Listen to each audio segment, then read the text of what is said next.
20 लाख की अपनी अपनी एक खादियत थी। अगर आप IRA देख लें तो ट्रेड यूनियन के लिए था, स्टैंडर्ड आर्डर देख लें तो लोगों के मुलाजमत के लिए खाद के लिए था, फैक्ट्री एक्ट देख लें तो फैक्ट्री की पूरी तमीरात के लिए था, सोलिस कोड देख लो तो सोलिस कोड का अपना एक निज़ाम है, वर्कर वेलफेयर कोड तो अपना एक निज़ाम है, मिनिमम वेज देख लो उसका अपना एक निज़ाम है। हर लॉ को बनाने के लिए पूरी तबको से बनाया गया है ताकि लोगों को इसका बेनिफिट मिले। जब से लॉ में तब्दीली की बात आई है, लॉ का बेड़ा गर्क बदल गया है। अब 1969 का लॉ तो उसमें सजाएं थी, अगर कोई लॉ की वायलेशन करता था उसको कानूनी पनिशमेंट थी। जब उनको 2002 आया तो कानूनी पनिशमेंट निकाल दी गई, वो लॉ बिल्कुल ही बेकार हो गया। 2002 में ठेकेदार का लफ्ज आ गया, ठेकेदार ये प्राइवेट सेक्टर से तमाम ट्रेड यूनियन खत्म होगी। हर प्राइवेट सेक्टर में कभी यूनियन बनी है, मुझे बता दो सारे यूनियन बैठे, पहले हर रोज बुनियाद बना रहा है, मीट बना रहा है, अब कभी भी ट्रेड यूनियन ना भी आया। जब से ठेकेदार ना भी है स्टैंडर्ड आर्डर में, आज भी ठेकेदार पूरे पंजाब में इंडस्ट्री से तबाह कर दिया गया। पहले देखिए इसके नाम पे मल्टीनेशनल गवर्नमेंट यूनियन थी पब्लिक सेक्टर में, वहां से प्राइवेट करके ट्रेड यूनियन को तबाह कर दिया गया। उसके बाद ये ठेकेदारी निजाम आके प्राइवेट सेक्टर को तबाह कर दिया गया। उसके बाद 2010 आया, उसमें ट्रांसफॉर्मेशन का नाम डालकर पूरी प्राइवेट सेक्टर को तबाह कर दिया गया। अब जो आया है उसमें प्राइवेट सेक्टर तो प्राइवेट सेक्टर रह गया, पब्लिक सेक्टर के लोगों को ठेकेदार दे रहे हैं। जब पब्लिक सेक्टर के लोग ठेकेदार दे रहे हैं, जो सरकारी यूनियन है वो भी खत्म हो जाएगी। प्राइवेट तो यूनियन है ही नहीं, अगर है तो वो मिल बना के चलती है, नवी यूनियन फॉर्मेशन है ही नहीं। कानून में दो पावर यूनियन 2 रजिस्टर्ड है, 3 रजिस्टर्ड है, लेकिन खराबी तौर पर पॉजिटिव ट्रेड यूनियन की जगह नहीं है, तमाम लेबर बैठे हैं। और पेंशन की बात करें, ये हमारे बुजुर्ग हैं, हमें पेंशन वाले कराते हैं, वो भी पहल निकाल के खा रहे हैं।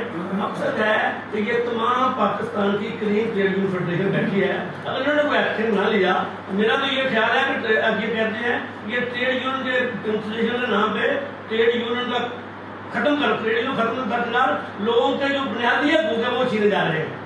जब ठेकेदार के जरिए होगा, आप देखते हैं लेबर कोड की बात कर रहे हैं, लेबर कोड पर लिखा है वो सेक्टर होने का अफसर होगा, वो महकमा लेबर का अंडर होगा। जब महकमा लेबर के मुतहत होगा, वो क्या फैसले करेगा? मकसद है कि इस तरह पूरे निज़ाम को, लोगों को खराब करने वाली बात है।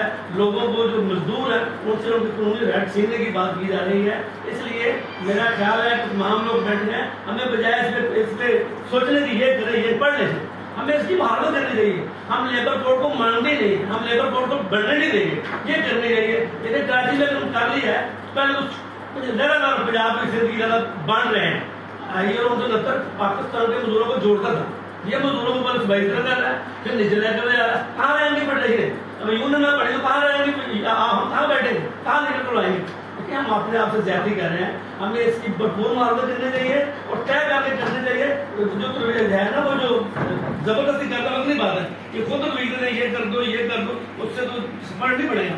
अगर आप प्रोफेसर को बुलाएंगे, प्रोफेसर टेक्सटाइल में काम करता है, प्रोफेसर भट्टी में काम करता है, और तो टेक्सटाइल को क्या पता है, वो तो लाभ पड़ेगा ये कर, आपको पता है, आप बानी है, मुझे पता है कैसे डाली है, मुझे पता है मशीन में काम कैसे करना है, मुझे पता है टेक्सटाइल में काम कैसे करना है। इसलिए हम उसके बने, हम मौजूद हैं, जो हम दे सकते हैं ना वो प्रपोजल, कोई प्रोफेसर नहीं दे सकता, कोई प्रिंसिपल नहीं दे सकता, वो अंग्रेजी की चीज कर सकता है, उसे ये नहीं पता मशीन खराब हो ठीक कैसे करनी है। इसलिए मेरी ये दरख्वास्त तमाम दोस्तों से, हमें इसकी भरपूर मुहावजा करनी चाहिए, इस तरह खड़ा होना चाहिए, जो भी रिजल्ट है अल्लाह मालिक। अकबर साहब बहुत शुक्रिया। मेरा नाम मोहम्मद अकबर है, मेरा तलब मौजूदा लेबर फेडरेशन से मशहूर है कि न सिर्फ पंजाब बल्कि सिंध की मजदूर तंजीमां लेबर कोड के हवाले जो कुछ दूसरा